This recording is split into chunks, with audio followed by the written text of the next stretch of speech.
Bismillahirrahmanirrahim. Assalamu alaikum everyone. Welcome back to my lecture series.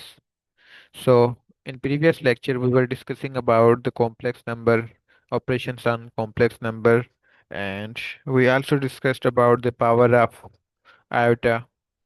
So our today's topic is module of z, यानी कि complex number का module कैसे find करते हैं। आज हम डिस्कस कर लेते हैं इस बात पे। अच्छा, सबसे पहले मॉड्यूल मॉड्यूल मॉड्यूल को देख ले। मॉड्यूल होता है क्या है? कॉम्प्लेक्स नंबर तो हम डिस्कस कर चुके हैं कि जेड हमारा कॉम्प्लेक्स नंबर होता है कोई भी, जिसको हम ए प्लस बी आयोटा की फॉर्म में लिख सकते हैं। ये general form of complex number होती है, सही है। तो अगर हम इसका मॉड्यूल फाइंड करना चाहते हैं तो सबसे पहले याद रखें कि मॉड्यूल की फॉर्म या मॉड्यूल की जो वैल्यू होती है वो हमेशा पॉजिटिव होती है, कभी भी वो नेगेटिव में नहीं आती। तो मॉड्यूल मॉड्यूल कैसे फाइंड करते हैं? सबसे पहले जेड, जो भी आप जेड आपके पास गिवन होता है उसकी उसके साथ में वर्टिकल लाइन लगाते हैं जो कि मॉड्यूल को फाइंड करती हैं, जो कि मॉड्यूल को आइडेंटिफाई करती हैं, सही है। Module of z is equal to, यहाँ पे दो पार्ट्स होते हैं। हमने पढ़ा है कि इसमें एक रियल पार्ट पार्ट होता है, दूसरा इमेजिनरी पार्ट होता है। तो इसमें मॉड्यूल में क्या करते हैं, रियल पार्ट वाला जो ए है उसका भी स्क्वायर करते हैं, एंड इमेजिनरी पार्ट जो बी है हमारे पास उसका भी स्क्वायर करते हैं, और ऊपर हम रेडिकल लगाते हैं। तो ये बेसिकली मॉड्यूल का एक फॉर्मूला होता है, यानी कि A square plus B square radical के अंदर ये हमारा मॉड्यूल का फॉर्मूला होता है। तो यहाँ पे जो भी हमारे पास रियल नंबर होता है और इमेजिन नंबर होता है, उन दोनों का स्क्वायर करके रेडिकल लगाते हैं, उसको सिंप्लीफाई करते हैं, ये मॉड्यूल होता है। और आपको पता है कि रेडिकल वाली फॉर्म कभी भी नेगेटिव में नहीं आती, वो हमेशा पॉजिटिव पॉजिटिव रिजल्ट देता है हमें। अच्छा, इसके कुछ एग्जांपल्स अगर हम करते, एक सेकेंड, यहाँ पे मैंने कोई एग्जांपल नहीं उठाई, तो इसको ये उठा लेता हूँ।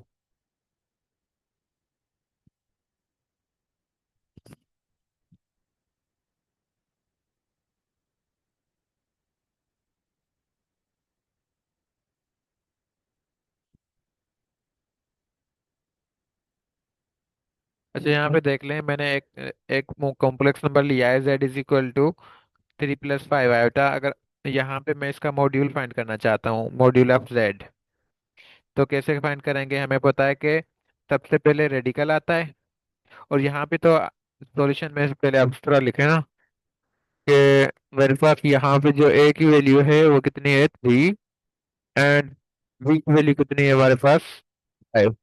आयता आयटा एक इंडिकेटर होता है कि ये इमेजिनरी पार्ट होती है, ठीक है। तो यहाँ पे a की वैल्यू 3 है, b की वैल्यू 5 है, तो हमने सबसे पहले इनका स्क्वायर करना है, फिर रेडिकल के अंदर रखना है। तो हमने फाइंड क्या करना है, मॉड्यूल फाइंड करना है। मॉड्यूल इज इक्वल टू, हमें पता है मॉड्यूल बराबर क्या किस चीज के होता है।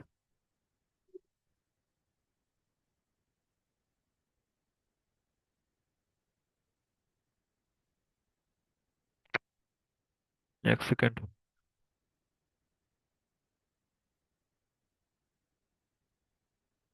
चलिए मैं यहीं पे लिख रहा हूँ, रेडिकल ए ए का स्क्वायर प्लस बी का स्क्वायर। तो हम इसको सिंप्लीफाई कैसे करेंगे? हमें पता है कि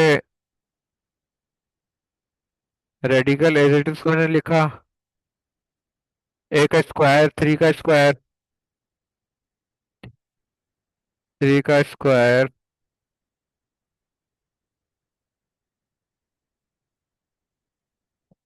उसके बाद प्लस फिर वी का स्क्वायर। तो वी हमारे पास कितना था, 5, 5 का स्क्वायर। तो हम इसको सिंप्लीफाई मजीद करते हैं। रेडिकल 3 का स्क्वायर हमें पता होता है 9 होता है, प्लस बीच में 5 का स्क्वायर 25 होता है, सही।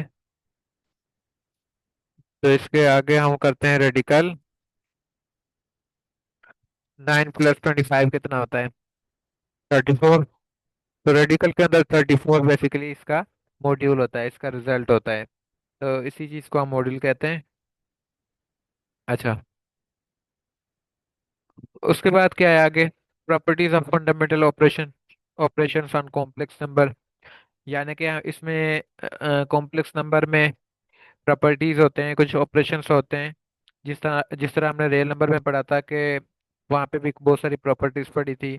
जिस तरह रिफ्लेक्सिव प्रॉपर्टी थी, जिस तरह आइडेंटिटीज थी दो, मल्टीप्लिकेटिव इनवर्स वाली प्रॉपर्टीज थी। इसके अलावा भी हमने ट्रांजिटिव प्रॉपर्टी पढ़ी। इस तरह बहुत सारी प्रॉपर्टीज हमने डिस्कस की थी वहाँ पे रियल नंबर में, जब जब हमने ये स्टार्ट किया था चैप्टर। तो ऑब्वियसली कॉम्प्लेक्स नंबर भी एक नंबर होता है, तो इसमें भी हमारा प्रॉपर्टीज होती होंगी। तो सबसे पहले डिस्कस करते हैं एडिटिव आइडेंटिटी। जिस तरह हम एडिटिव आइडेंटिटी रियल नंबर में पढ़ा था, तो उसमें एडिटिव आइडेंटिटी जीरो होती है। तो यहाँ पे कॉम्प्लेक्स नंबर में हमारे पास, आपको पता है कि यहाँ पे दो नंबर्स होते हैं, एक रियल नंबर होता है, दूसरा इमेजिनरी नंबर होता है, यानी कि दो पार्ट होते हैं, real part and imaginary part. वहाँ पे सिर्फ एक एक रियल नंबर होता था, यहाँ पे दो हमारे पार्ट्स होते हैं। तो इसको हम ऑर्डर पेयर में कैसे लिखते हैं? अगर हमारे पास सिर्फ ये होता z is equal to a plus B iota, अगर हम इसको ऑर्डर पेयर में लिखते तो किस तरह लिखते? ए कामा बी। इसको हम लिख सकते थे ए कामा बी ब्रैकेट के अंदर।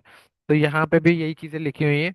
पहला पार्ट ब्रैकेट के अंदर जो होता है, जब भी कोमा कोमा में लिखते हो ना, तो पहला पार्ट हमेशा रियल का होता है, दूसरा पार्ट इमेजिनरी पार्ट होता है। तो ये हम शुरू में हमने डिस्कस किया था जब हम कॉम्प्लेक्स नंबर स्टडी कर रहे थे, उसकी डेफिनेशन स्टडी कर रहे थे। तो वहाँ पे हम डिस्कस कर चुके हैं कि ये हमेशा ए कामा बी की फॉर्म में होता है, और पहला पार्ट जो होता है वो रियल पार्ट होता है, दूसरा पार्ट क्या होता है? इमेजिनरी पार्ट होता है। अच्छा, तो एडिटिव आइडेंटिटी क्या होता है कि हमारे पास let's suppose A comma B हमारे पास या इसको हम ओपन फॉर्म में लिख सकते हैं A plus B iota. Let's suppose हमारे हमारे पास ए कामा बी कोई भी एक कॉम्प्लेक्स नंबर है, इसमें हम क्या ऐड करवाएं कि मेरे पास रिजल्ट पे कोई फर्क ना पड़े। तो अगर मैं इसमें 0,0 ऐड करवाऊंगा तो रिजल्ट पे कोई फर्क नहीं पड़ेगा, वो वापस एज इट इज मुझे मिल जाता है। तो इसलिए हम कहते हैं 0,0 इज एडिटिव आइडेंटिटी। आइडेंटिटीज हमेशा वो होती हैं जो मल्टीप्लाई या ऐड करने के बाद रिजल्ट पे कोई फर्क नहीं पड़ता। अगर हम एडिटिव आइडेंटिटी की बात करते हैं तो फिर वो ऐड करवाते हैं। अगर मल्टीप्लिकेटिव आइडेंटिटी की बात करते हैं तो फिर वो मल्टीप्लाई करके देखते हैं कि उसका कोई रिजल्ट पे फर्क इफेक्ट नहीं आ रहा।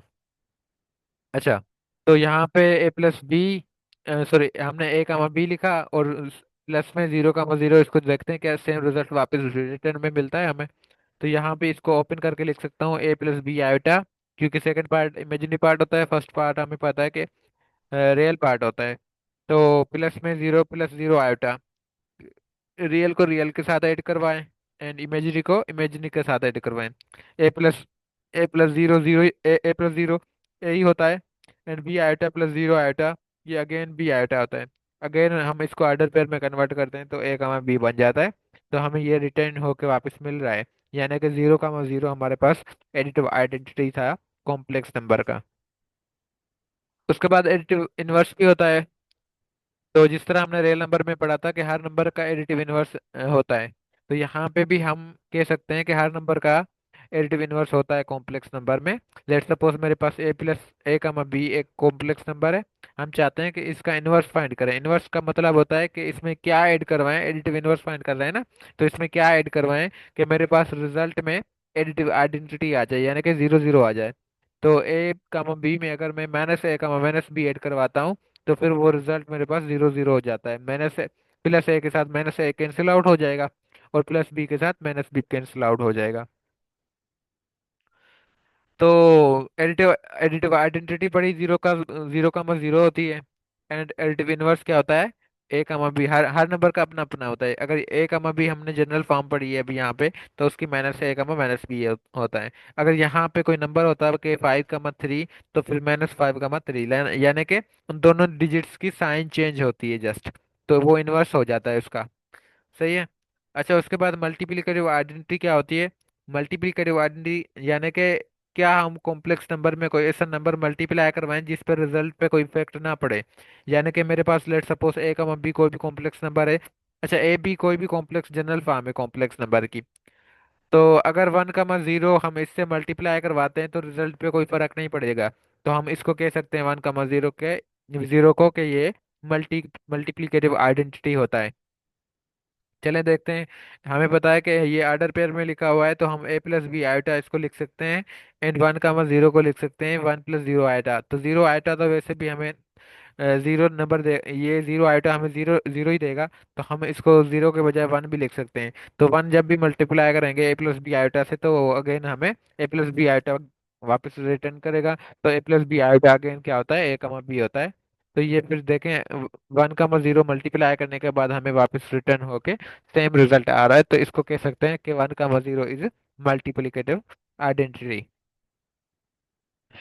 अच्छा, उसके अलावा कुछ हटके होता है। एक मल्टीप्लिकेटिव इनवर्स थोड़ा सा मुश्किल भी होता है, थोड़ा सा डिफरेंट भी होता है। कॉम्प्लेक्स नंबर में बहुत ज्यादा इसका फेमस, बहुत ज्यादा फेमस है, और इसका अच्छा खासा रोल यूज होता है वहां पे आगे जाके।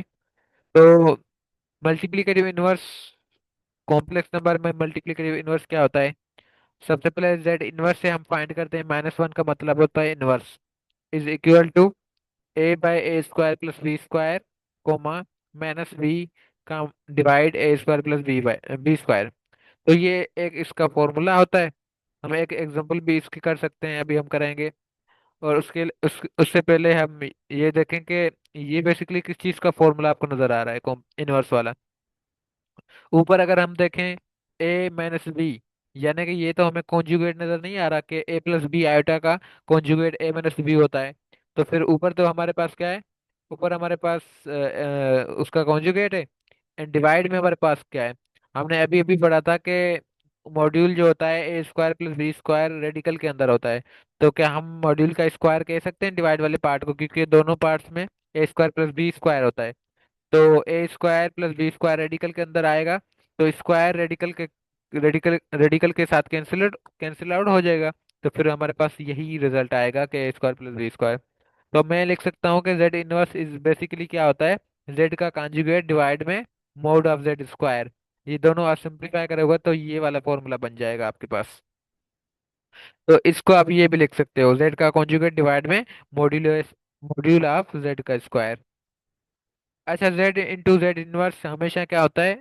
आइडेंटिटी हमें रिजल्ट देता है, यानी कि जेड इंटू जेड इनवर्स ये कैंसिल आउट होके वन वापस मिलता है। तो वन का हम जीरो भी लिख सकते हैं। ये हमारा आइडेंटिटी होता है, multiplicative identity of complex number, जो अभी हमने ऊपर पढ़ा था। अच्छा, अभी हमने इनवर्स फाइंड करना है कि लेट सपोज हमारे पास एक कॉम्प्लेक्स नंबर है z is equal to three plus four iota, जिसको मैं लिख सकता हूँ थ्री कामा फोर। अगर आप कॉमा की फॉर्म में लिखेंगे तो फिर आप इस तरह लिख सकते हो। पहले रियल नंबर लिखते हैं, तो ये पॉजिटिव है तो थ्री यहाँ पे लिखा। यहाँ पे four iota, iota is indicator just, तो फोर यहाँ पे लिखेंगे। जब भी आप ब्रैकेट के अंदर लिखते हो, कोमा में लिखते हो, तो फिर आपने वो आयोटा नहीं लिखना होता अगेन। यहाँ पे से हमें पता होता है कि सेकंड वाला पार्ट जो होता है वो इमेजिनरी पार्ट होता है। अब हमने फाइंड करना है इसका इनवर्स। तो इनवर्स कैसे फाइंड करते हैं? सबसे पहले देखें, ये पहला वाला पार्ट जो थ्री है वो ए होता है, यानी कि रियल नंबर होता है, और बी हमारे पास फोर है यहाँ पे। तो आप इस फॉर्मूला में पुट करेंगे ए by A square plus B square. ए हमारे पास क्या है यहाँ पे? या फिर आप इस फॉर्मूले को भी यूज कर सकते हो, ये वाला फॉर्मूला। तो ये वाला फॉर्मूला यूज करो या फिर ये वाला, दोनों का रिजल्ट सेम ही आता है। ये वाला फॉर्मूला यहीं से बना है हमारा। तो बेसिकली क्या होता है, सबसे पहले कॉन्जुगेट करते हैं जेड का कॉन्जुगेट ऊपर। तो यहाँ पे मैंने कॉन्जुगेट नहीं लिखा हुआ ऊपर, यहाँ पे लिख सकते हो, ये ऊपर चला गया है शायद। एक सेकेंड।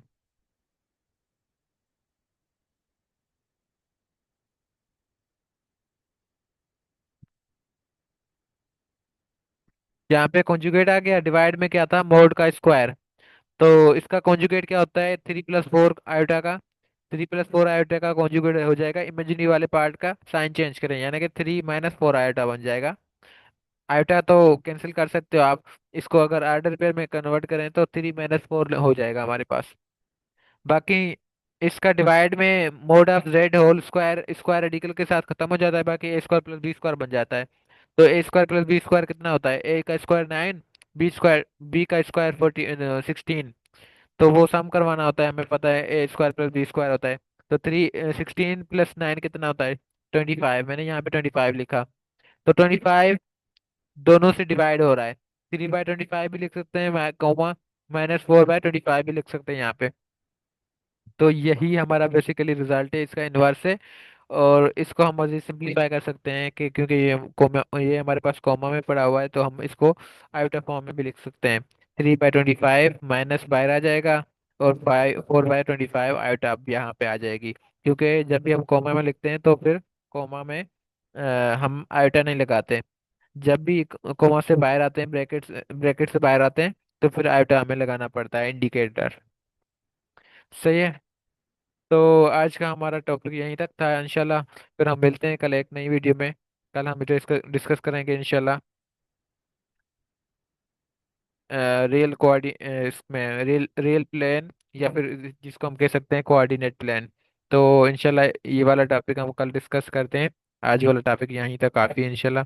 चलें फिर मिलते हैं एक न्यू वीडियो के साथ कल।